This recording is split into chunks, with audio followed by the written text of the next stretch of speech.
Hello everyone, welcome to Saroj Mishra YouTube channel. में YouTube channel पर आप सभी का बहुत बहुत स्वागत है। फिलहाल तो काफी सारी वैकेंसीज अलग अलग जगह से सेंट्रल गवर्नमेंट की आ रही हैं। इसी बीच एक और वैकेंसी आई हुई है, अगर आप फॉर्म फिल करना चाहें तो डिटेल्स चलिए देख लेते हैं। सेंट्रल गवर्नमेंट की जॉब अपॉर्चुनिटी आई हुई है, नई नोटिफिकेशन है, बिल्कुल फ्रेश नोटिफिकेशन। 9 अगस्त 2024 9 अगस्त को ही रिलीज हुई है एडवर्टीजमेंट। परमानेंट पोस्ट है और सैलरी 45,000 स्टार्टिंग में रहेगी, बाद में सैलरी बढ़ती रहेगी। एनी ग्रेजुएट, कोई भी स्नातक है, किसी भी विषय से ग्रेजुएशन है किया हुआ, ग्रेजुएट हैं तो आप अप्लाई कर सकते हैं। तो चलिए डिटेल्स आगे चेक कर लेते हैं। तो ऑफिशियल वेबसाइट पर online application, advertisement, general guidelines and instructions and recruitment rules, ये सारी चीजें अलग अलग पीडीएफ बनाकर दी हुई हैं। तो एक एक करके सबसे अलग अलग चेक करना पड़ेगा। कुछ चीजें इधर मेंशन की हुई है, कुछ दूसरे पीडीएफ में। तो एक जो है इंडियन मेरीटाइम यूनिवर्सिटी, भारतीय समुद्री विश्वविद्यालय। अब ऐसा नहीं है कि इसका समुद्र से कोई कनेक्शन है, विश्वविद्यालय, यहाँ पढ़ाई होती है। तो सेंट्रल यूनिवर्सिटी है, आप सभी जानते हैं सेंट्रल यूनिवर्सिटी गवर्नमेंट यूनिवर्सिटी होती है, सेंट्रल गवर्नमेंट इसकी फंडिंग करती है। तो गवर्नमेंट ऑफ इंडिया भारतीय समुद्री विश्वविद्यालय से नॉन टीचिंग पोस्ट के लिए रिक्रूटमेंट एडवर्टीजमेंट रिलीज हुए। इसमें महिलाएं बिल्कुल आवेदन कर सकती हैं।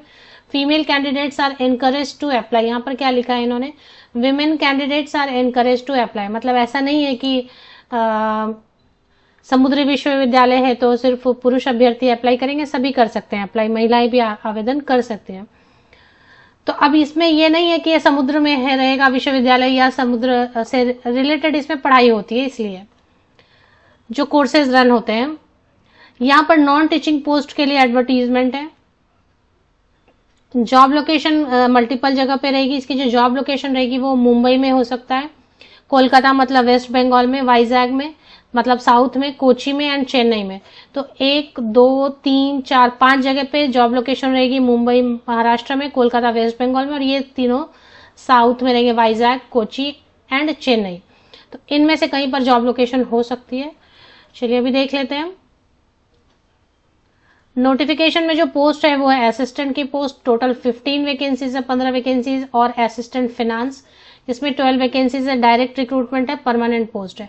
अगर आप कैटेगरी वाइज देखेंगे तो अनरिजर्व कैटेगरी, अनारक्षित के लिए भी सेंट्रल यूनिवर्सिटी है, तो आप कहीं से भी अगर कैटेगरी से बिलोंग करते हैं तो एलिजिबल हो जाएंगे कैटेगरी के लिए, रिजर्व कैटेगरी के लिए। और अगर जनरल है तो जनरल यूआर में आवेदन करेंगे। इसमें रिजर्वेशन है, पीडब्ल्यूडी कैंडिडेट भी बिल्कुल अप्लाई कर सकते हैं। पे level matrix level 4 7 CPC around 45,000 50,000 50,000 तक बनेगा, क्योंकि अभी डीए बहुत बढ़ गया है। डियरनेस अलाउंस, महंगाई भत्ता तो 50% के ऊपर चला गया, तो उसकी वजह से जो है ना, जैसा मैंने आपको बताया कि 9 अगस्त को नोटिफिकेशन रिलीज हुई है, बिल्कुल फ्रेश नोटिफिकेशन है। 9 अगस्त को ही रिलीज हुई है। ऑनलाइन एप्लीकेशन भी 9 अगस्त से शुरू होता है और 30 अगस्त 30 अगस्त तक आप ऑनलाइन एप्लीकेशन कर सकेंगे। चलिए भी देख लेते हैं बाकी जो इसकी गाइडलाइंस वगैरह है उसके हिसाब से क्या होता है। The maximum age limit is 35 years and the age relaxable for SC ST OBC non creamy layer and ex serviceman PWD candidate as per government of India norms if post reserve for them. तो देखिए 35 वर्ष तो 35 years होगा यूआर category के लिए, general या अनारक्षित वर्ग के लिए। SC ST कैटेगरी के लिए 5 साल की छूट होती है, तो 40 वर्ष हो गया SC ST कैंडिडेट्स के लिए। ओबीसी नॉन क्रीमी लेयर को 3 साल की छूट मिलती है, तो 38 इयर्स तक के कैंडिडेट कर सकते हैं अप्लाई। मतलब ये ऊपरी आयु सीमा है। 35 इयर्स तक के जनरल कैंडिडेट आवेदन कर सकेंगे, 40 इयर्स तक के SC ST कैंडिडेट आवेदन कर सकेंगे, 38 वर्ष तक के OBC non creamy layer candidate apply कर सकेंगे। पीडब्ल्यूडी कैंडिडेट को 10 साल की मिनिमम छूट मिलती है। तो ये हो गया एज की बात होगी। अब इन्होंने ऐसा एडवर्टीजमेंट बनाया ना, आधी चीज इसमें लिख के दी हुई है। रिक्रूटमेंट रूल में जाएंगे तो आपको क्वालिफिकेशन पता चलेगा। मतलब थोड़ा सा सिस्टमैटिक नहीं लग रहा है इनका, इसलिए ये नंबर ऑफ पोस्ट पहले ये नहीं देखना है, ये पहले के कभी का है। अब यहाँ पे आपको सिर्फ देखना है एसेंशियल क्वालिफिकेशन। तो असिस्टेंट वाली जो पोस्ट है उसके लिए क्वालिफिकेशन क्या है, इन्होंने कहीं से कॉपी पेस्ट किया है गाइडलाइंस, जिसमें पहले का कोई पोस्ट आ गया है। 41 पोस्ट नहीं है, 15 पोस्ट है।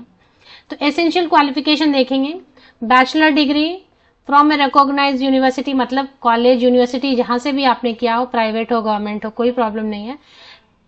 सब्जेक्ट का भी प्रॉब्लम नहीं है, किसी भी विषय से आपने किया हो, ग्रेजुएशन हो गया है किसी भी स्ट्रीम से, आप अप्लाई कर सकते हैं, लेकिन 50% या उससे अधिक अंक आपने जरूर ग्रेजुएशन में स्कोर किया हो। 50% या अबव मार्क्स के साथ में बैचलर डिग्री हुआ होना चाहिए।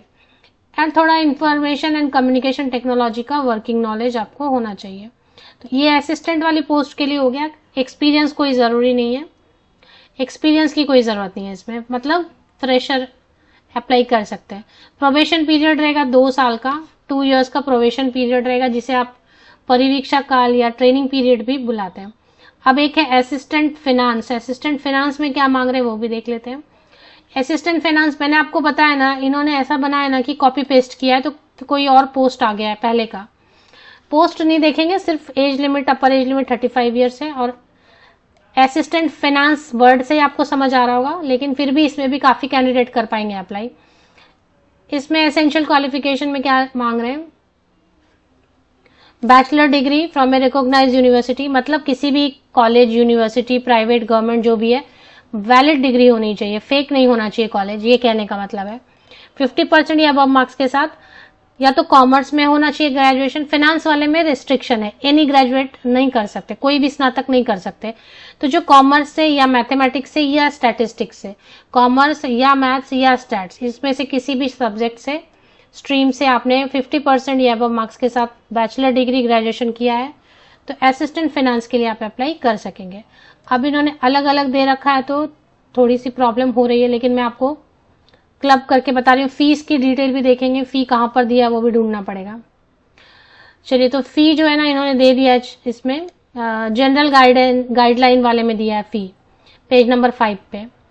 एप्लीकेशन फी है 700 प्लस जीएसटी भी लगाएंगे, तो 18%, 20%, 18% जीएसटी है, तो और 150 रुपया, 850 रुपया हो जाएगा for SC/ST candidate and 1000 plus GST, मतलब तकरीबन 1200 रुपीज, 1200 रुपया हो जाएंगे बाकी सभी SC/ST कैंडिडेट को छोड़ के, बाकी सभी कैंडिडेट्स के लिए। SC/ST कैंडिडेट के लिए 850 रुपया और लगभग 1200 रुपया हो जाएगा बाकी सभी कैंडिडेट्स के लिए। बाकी सभी जनरल हैं, EWS है, OBC है। महिलाओं के लिए अलग से कोई फीस में रिलैक्सेशन है क्या, वो देख लेते हैं। Women candidates and PWD candidates are exempted from paying application fees as per the Government of India norms। तो जितनी भी महिलाएं हैं वो फ्री आवेदन कर सकती हैं, किसी भी कैटेगरी से है, और जितने भी PWD कैंडिडेट। अब इसमें क्वेश्चंस रहेंगे 120 क्वेश्चंस, मतलब एग्जाम होगा। सिलेबस दिया हुआ इन्होंने, इंग्लिश पूछेंगे 10+2 लेवल तक का, और बाकी इनका जो है general English, general knowledge, general maths, reasoning, logic, information and communication technology, ये सब पूछेंगे। फाइनेंस वाले में थोड़ा कॉमर्स का स्टैटिस्टिक्स, टैक्स वगैरह पूछेंगे। पैटर्न ऐसा रहने वाला है, part 1, part 2, 30 question 30 marks 30 minutes, 90 question 90 marks 90 minutes, 120 minutes में ये सारी चीजें पूछने वाले हैं। और असिस्टेंट फाइनेंस में भी लगभग थोड़ा सा अलग रहेगा, अकाउंट्स वगैरह का पूछेंगे। नेगेटिव मार्किंग होगा। अभी तो सब आपको पता है कि ऑनलाइन हो गया एग्जाम। ऑनलाइन मतलब मल्टीपल चॉइस क्वेश्चन होता है, ऑनलाइन हो या ऑफलाइन हो, मल्टीपल चॉइस क्वेश्चन ही रहता है ज्यादातर। तो 1 मार्क का क्वेश्चन है, गलत आंसर करेंगे तो नेगेटिव मार्किंग रहेगा 1/4, 1/4, 0.25, यानी 4 रॉन्ग आंसर्स पे 1 मार्क कट हो जाएंगे, डिडक्ट हो जाएंगे। अब इसमें एग्जाम जो है ना 12 सिटीज में ये सारे सेंटर्स दिए हैं, दिल्ली, लखनऊ, पटना, कोलकाता, ये सारे सेंटर्स आपको दिए हुए हैं। 3 प्रेफरेंस आप दे सकते हैं। Candidates who are shortlisted based on online CTR score will be called for further selection process. Further selection process में अभी क्या रखा है, इंटरव्यू वगैरह हो सकता है, तो ये आप पढ़ लें। चलिए एक बार वेबसाइट देख लेते हैं। Indian maritime university official website है, इसमें रिक्रूटमेंट पे एक बार क्लिक कर लेते हैं। रिक्रूटमेंट में जो पहला आपको दिखाई दे रहा है वो